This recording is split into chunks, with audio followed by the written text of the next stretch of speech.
Hey, sports porchers. It's your hockey Jesus with Game 64. Pittsburgh Penguins at Ottawa Senators.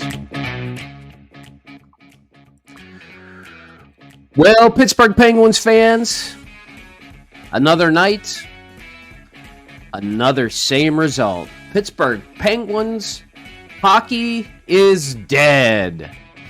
That's right. The Pittsburgh Penguins can only muster one goal tonight, which is one more than they've had the last game. But their troubles with getting the puck into the twine continue. The good news is Ottawa also struggled to get the puck behind Jarry tonight, and somehow we managed to get a point. So, hop on the porch. Smash that subscribe button and let's get going on Pittsburgh Penguins at the Ottawa Senators. Well, tonight, Pittsburgh Penguins fans, I'm sorry if you had to watch those first two periods. They were just brutal. They were just brutal.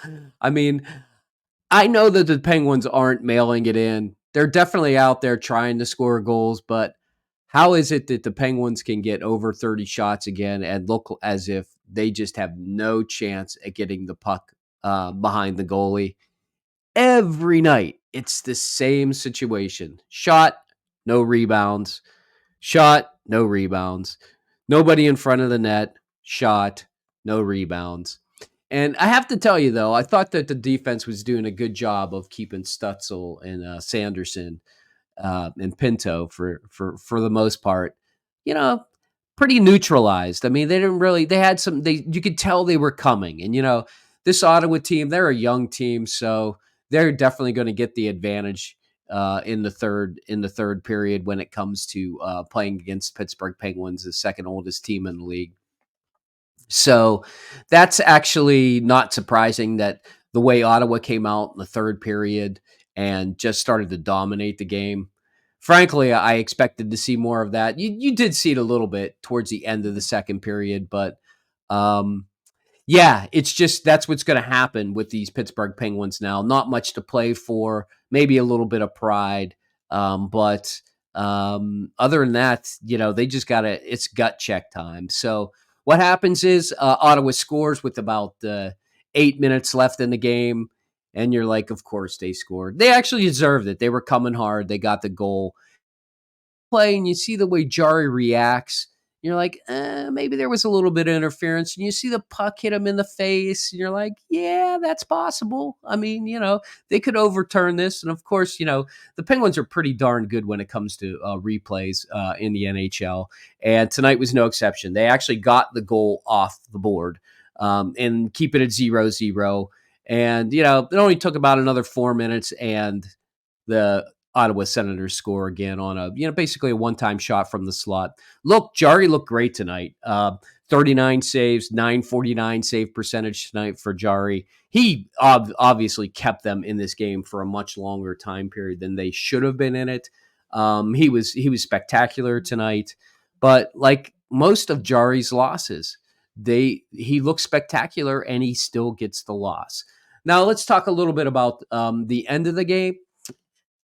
Bunting finally gets a goal. What was it? 153? Yes, between 153 shots. The last one that was scored, I believe it was Gino scored the last one. And Bunting scores with 22 seconds left in the game to tie it up. Yeah, it's pretty exciting. The Penguins have done that a lot this year, probably 6 or 7 times where they've pulled the goalie, at least 4 or 5, where they've pulled the goalie and they've scored the goal to tie up the game. In games, frankly, they had most of the time had no business being in. They're actually pretty good, which is shocking considering their power play is so terrible that they could actually get out there and score with that man advantage with very little left. I think it just goes to show when the Penguins really get it in gear and they just get that adrenaline rolling that they can actually score the puck. Bunting had a really nice rebound. pushed it in right from the doorstep. That's where he's going to score a lot of his goals. Look, I love Bunting in the front of the net. He knows how to play the front of the net. He gets in front of the goalie as opposed to, Drew O'Connor was back tonight, which was good to see. So they got pretty much their full complement of guys they're going to run the rest of the season with. I know Nieto's not back, but look, they haven't played with Nieto all season. If he doesn't come back at all in the last 18 games, that's really never mind, because he's never really played for this team this season anyways with the injuries that he's had. But when Drew O'Connor's in front of the net, you'll see him off to the side, maybe waving his stick at the puck.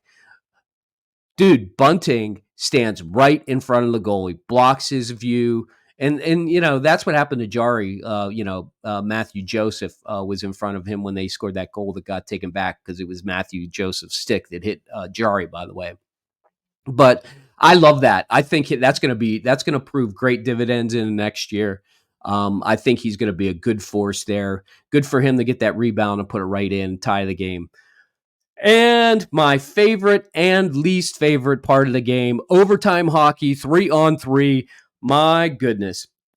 I mean, Hockey Jesus gets so terribly excited when it's 3-on-3 and the Pens are out there.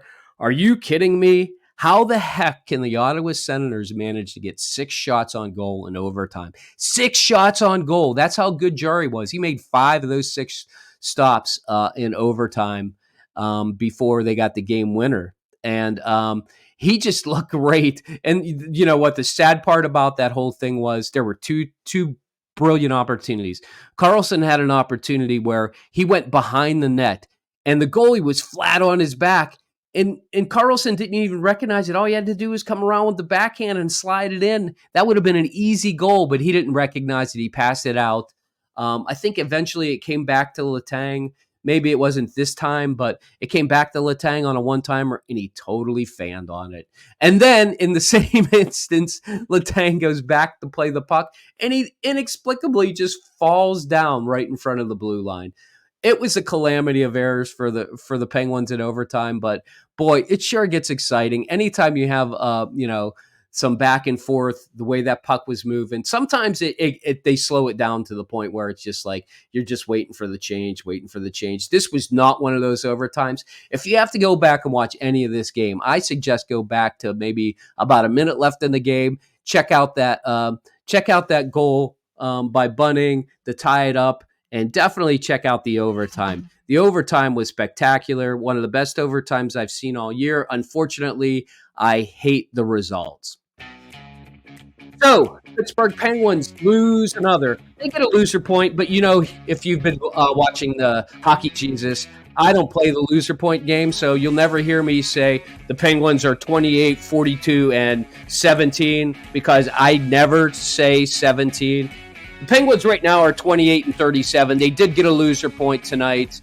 That puts them at 65 points for the season. Look, all the Penguins have to do is go, where's my little cheat sheet? All they have to do is go 12-3-3 for the remainder of the season, and they'll be in the playoffs. So it's as simple as that. 12-3-3 the remainder of the season, and your Pittsburgh Penguins will be in the playoffs. If not, then hey, just come back to the Sports Porch. Check out the Hockey Jesus. I will be back Thursday night. Look, the San Jose Sharks are in town. So if you happen to be in Pittsburgh, go get a ticket. You can get yourself a Yager bobblehead down at the arena. I'm sure there are going to be seats. And on top of that, maybe the Pittsburgh Penguins will beat the lowly San Jose Sharks. So, Pittsburgh Penguins fans, until then, keep the faith. And let's go Pens.